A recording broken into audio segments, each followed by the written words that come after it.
Words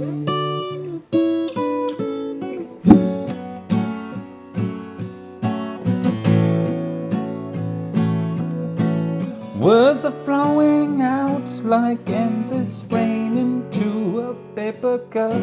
They slither wildly as they slip away across the universe. Words of sorrow, tears of joy. I don't know the rest of the lyrics.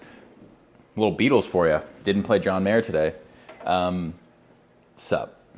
Episode 7, Corona Lessons. We're back with Tom. I've been getting some hate comments. 2 specifically. This guy commented, "You burped and didn't take it out. Disgusting." Grow up, guy. It's fine. We're fine. We're adults here. We could burp. And then I went and checked for the other one. And the guy was something along the lines of like, had to click to just see the fan, like a channel watching another channel, like such a fanboy. First off, he deleted it. Fucking coward. Second off, yeah, I don't know. Like, am I hiding the fact that I'm a fan? Is this...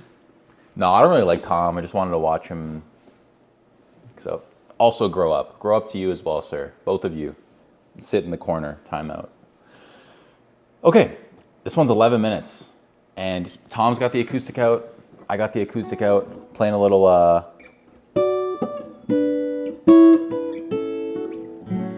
Across the Universe by the Beatles. Such a good song. Off of Get Back. Fiona Apple has a sick cover of that song. Check it out. Anyways, episode 7, Corona Lessons. We are watching Tom. Let me just check on my sound real quick. Sometimes I'm worried I don't got the sound going here. We got the sound going. Okay, episode 7, all the Steves. I think he's talking about a bunch of different guitarists, but let's see. I love Tom's acoustic work, so let's watch. Hey everybody, welcome to Corona Lessons, part 7. Well, it's been a week. Not starting with the playing. Interesting. Of this madness, since I started these silly videos, and figured maybe this is time to answer a few questions that have showed up in the comments section, right? Oh, we're getting a VCB episode. First of all, thanks for all the kind, sweet things. I can maybe check YouTube stats or whatever, but I am curious, like, at this point, with like 7 videos, I think Tom had generated some buzz with his first couple. I'm curious how many subscribers he had. I remember I subscribed maybe around like a couple thousand, so I wonder if that was the case. I don't remember. Everybody says they appreciate the videos and all that. I feel it, man. I feel it. You know, it's just a fucking weird time in the world right now, and my intentions are pure. I'm just trying to give some people some stuff to do, you know. But few people don't like it apparently. But anyway, whatever. So haters everywhere, man. I got some questions. I'll answer a few. I wrote them down here. Here's what some people. That was one thing I always loved, is that he, like, I think recently he's like started using the computer or whatever, but he used to like print them out or write them down, which I thought was so funny. Such an old man thing to do. Said I got 2 pick-related questions. One said, This whole thing question. "Great video. Thanks for the effort you put into it. What pick brand and thickness do you prefer, Tom?" And another guy said, "Hey Tom, are you using the rounded fat edge of the pick?" Well, I mentioned this yesterday. Use Fender mediums, just like everyone else, right?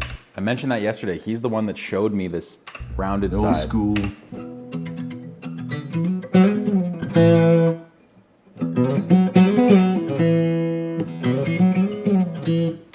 Fender mediums. Mine say Book on them though.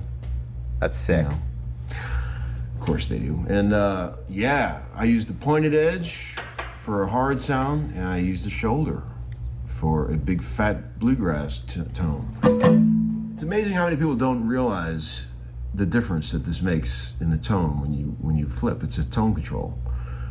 You know, I sometimes will hand a beautiful acoustic guitar to some guys that have no idea how to play an acoustic guitar, and I'll say, "Hey, check this out," and they'll go, "Oh, cool. Sounds great, man." and they're playing with like the pointed edge of the pick, you know, it's like, that's not where the tone is, brother. You gotta play with that big shoulder right there. That's where you get the big Brian Sutton tone. Warm. I also noticed that me and Larry have the same guitar, except mine is the dog shit cheapest Martin you can buy, and his is probably some pre-war vintage beautiful thing. I regret buying this guitar every single week. This isn't even real wood. I don't know what it is. It's some like fucking thing, composite material or whatever. There was another guitar from like a micro brand, a Canadian brand that I loved the sound of it, but I went in that day being like, I'm buying a Martin. I'm buying a Martin. And I didn't even like how this sounded when I played it, and I still bought it. Biggest mistake. Sometimes you want that sharp tone. With the point. That kind of thing. Who cares about picks? I play with my fingers a lot too. So here's another one. Great lessons. Could you do one on melodic patterns and maybe talk about how you approach playing over chord changes? No. Or here's another one. Book. Is the amp you're using the battery-powered micro cube? Dude, that's so good. Any other YouTuber would have been like, yeah, let's make a video on that. Like, we can make a whole video. No. Micro cube? No. What micro cube? What micro cube are you talking about? Okay, here's another one. He played off his like Marshalls fucking in the back, his huge stacks. You know what I really love about your playing, Tom? You never ever sound like you're bullshitting. It never sounds like you're just noodling. It always sounds like music. And are you a Daniel Lanois fan? Of course I'm a Daniel Lanois fan. What kind of music fan wouldn't love Daniel Lanois? Yo, that is, I don't know who Daniel Lanois is, by the way. I should probably look into that. But that is such a true comment about Tom. Like, he always sounds intentional. Everything he plays. It's never just scale nonsense. Never, ever, ever. That is such a great point by that comment. Like, I've internally known that without actually ever having to express it, but so true. So much intention in his playing. Oh, wow, he's amazing. And I appreciate that about always sounds like you're playing music. You know, I do have something to say about that. This episode is all about running my Cleveland ghetto mouth and not playing so much guitar. I hope that's all right with you guys. This is going to be a weird one because I guess I'm not going to learn too much today, but honestly, I don't even care. These are some of my favorite episodes. Whoops. Man, you know, I probably shouldn't get into this, but I will. One of my problems with a lot of guitar players that are inexperienced or whatever, they just sort of play in patterns in boxes and they just sort of let their fingers fall where they're used to falling, you know? Yep. Muscle memory. I've played it this way a million times and I'm just gonna mindlessly play it that way again. And that's not guitar to me, man. It's like, don't ever just play something because that's where you're used to having your fingers fall, right? It's like, sometimes when I'm in the studio, if they want me to put a solo on something, I'll just say, play the section and let me listen to it like 3 or 4 times, you know, and there'll be like an 8-bar blank. And I'll hear it and I'll just start singing melodies in my head. I'll make up little, you know, melodies and things. And then I'll fish them out on the guitar. And that makes for a way more interesting solo than just, you know, noodling and letting your fingers fall where they may. I always try to do that. But I guess the issue is that I'm specifically A minor pentatonic. I am so ingrained in this position and these movements that in my head I just hear like I hear the things that I play. So I need to like unwire my brain, rewire it to think melodically first and then go to the guitar. Because Tom is right. Like I've been stuck for years in the same skill level, I feel like, and it's just because I haven't let myself get out of these positions that I've come to know so well. All those moves. It actually upsets me. It's infuriating. I tell that to a lot of guitar players, and I think that's pretty important, man. I think that's, you know, don't just let your fingers fall wherever they normally fall. That's silly. Okay, so what's another one here? Let's see. Great video. You deserve more views. I don't care about that. I appreciate it, but this is just to help my fellow guitar nerds get through this horrible time. Here's another one. You often hear a lot of YouTubers say, it's not about the views, guys, it's not about the subscribers. And like, I mean, on some level, I'm sure they mean that, but like ultimately everyone cares about the views. I honestly don't think Tom cares. I genuinely don't think he cares if a video gets 5 views or 1 million views. Yeah. My daughter wanted to know your opinion of who is the best vocalist of all time. Sarah, bring me another beer. A cold one this time. My wife, Sarah. Definitely the best singer of all time.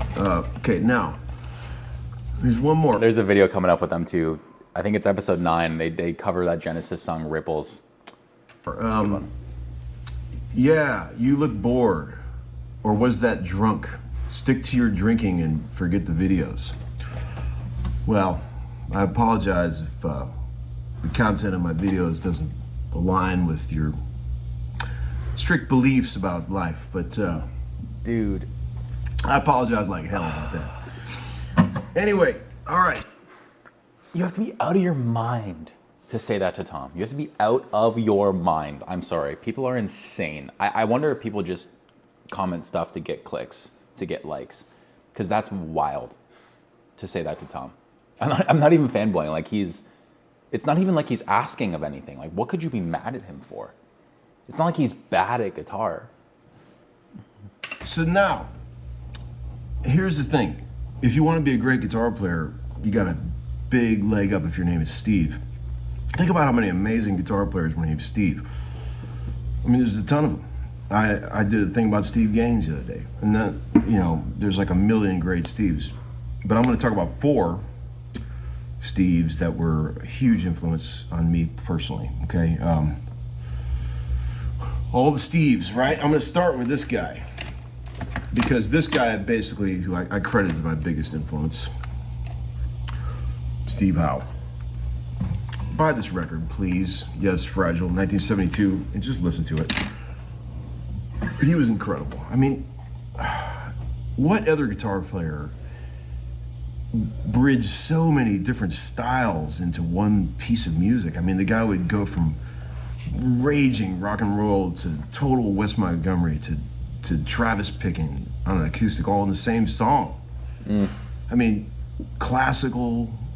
You can see that Tom obviously is affected by that, but even in his playing now, I feel like that watching Tom, like he's such a chameleon. He obviously has his roots in like rock and you know, blues, kind of country type of thing, but he can go everywhere. He goes everywhere. I mean, like he's not a trained jazz musician or whatever, but what if I had to use a word to describe Tom? Like versatile is for sure the word. I guess you have to be with the session playing, but yeah, it goes to show like your influences do shine through, you know? Jazz, not much on blues he wasn't, but man, Steve Howe. I mean, come on. Steve Howe. I mean, I would have never learned how to Travis pick or any of that shit if it wasn't for Steve Howe. I mean, what a great influence. I mean, I feel like a lot of guitar players love him, but I hear some people dogging him too, and I cannot get behind that. All right, Steve number 2. Steve Morse from the Dixie Dregs. I mean, come on. Get this record. No clue. Unsung Heroes, and listen to tracks 3 and 4. I'll Just Pick and Day 444. If any of you guys out there can figure out how to play Day 44, send that to me. If anyone can figure out how the hell he did that, okay? Steve Morse. If Tom can't figure that out, I gotta listen to this song after. That's insane. That's insane. Okay, look. I mean, his compositional style, his use of fourths and fifths, parallel, it's just mind-boggling. I mean, and also, too, when I heard him, he was the first guy I ever heard play like a man. When he plays a fast scale, he hard picks every single note of it. There was no legato, hammer-ons, pull-offs. He would flat pick that shit, make every single note just jump out. I thought, when I was a kid, I heard that, I was like, damn, that's a bad boy right there. Okay. Steve number 3. This is a big one. Steve Hackett, Genesis. I am the biggest Genesis freak you will ever meet in your entire life, okay? I love the Gabriel era Genesis and post-Gabriel era Genesis. I don't know when I first found this out that I was so surprised, but Tom being like a prog rock guy, I don't know. I figured he'd kind of be more like classic rock or blues or whatever, but I guess it makes sense. He can kind of play whatever, but yeah, no, I've never really been too much into prog rock myself. He's the one who introduced me to Genesis for the most part, so I still need to really give them a better listen though. I've never really dug in too deep.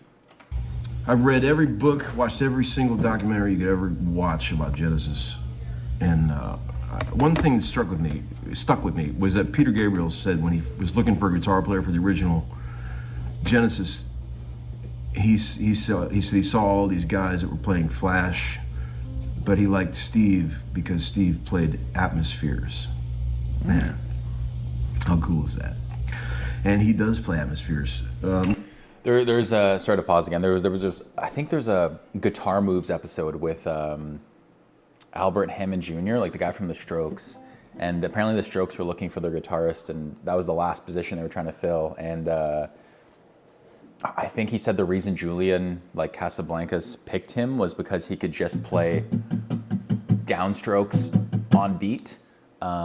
He wasn't the best one, apparently. He was just the only guy that could like do that whole thing on tempo. So it's funny why guitarists get picked. Most original guitar player. I mean, talk about a style all of his own. There's a track on this record called The Supernatural Anesthetist. It's it's on the second CD, track 4. Amazing little track there, pretty funny. But he plays a solo at the end of that that's just mind-boggling. And then on this record, Selling England by the Pound, Hackett plays Battle of Epping Forest, which is track number 5 on this record. 4 minutes into it, he goes into this unbelievable echo guitar thing where he's playing these incredible voicings, using the echo to sort of create a rhythm.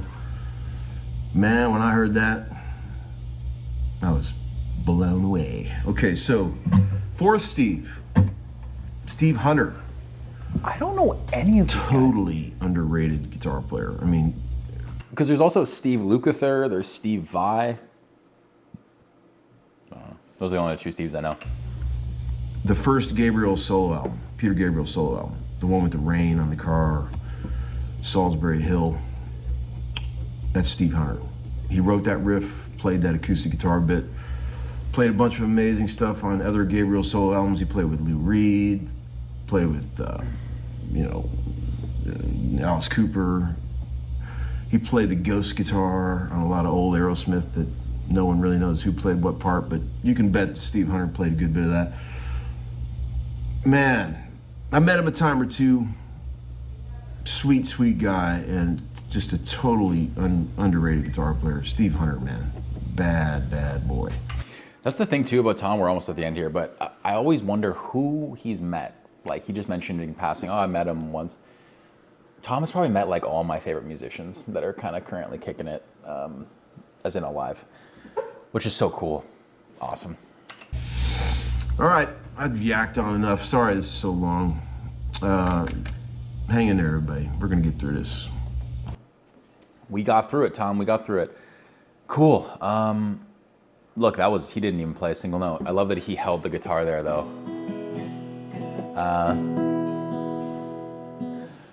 Cool. Yeah, no, Tom's great. I love those talking episodes. He's also given me some music to listen to today. So a little bit of Genesis, a little bit of Yes, and then Dixie Drugs, or I forget what he said. I bet you those are all on the playlist that I linked in my video a couple times ago. But cool stuff. There we go. That is episode 7. Maybe we'll get some more playing in the next one, but that's okay. I enjoy watching Tom talk, and maybe you do too. Okay, cool. Thanks, everyone. Appreciate the comments, and appreciate you following along. This has been a weird little journey for everyone involved. So, see you soon. Bye.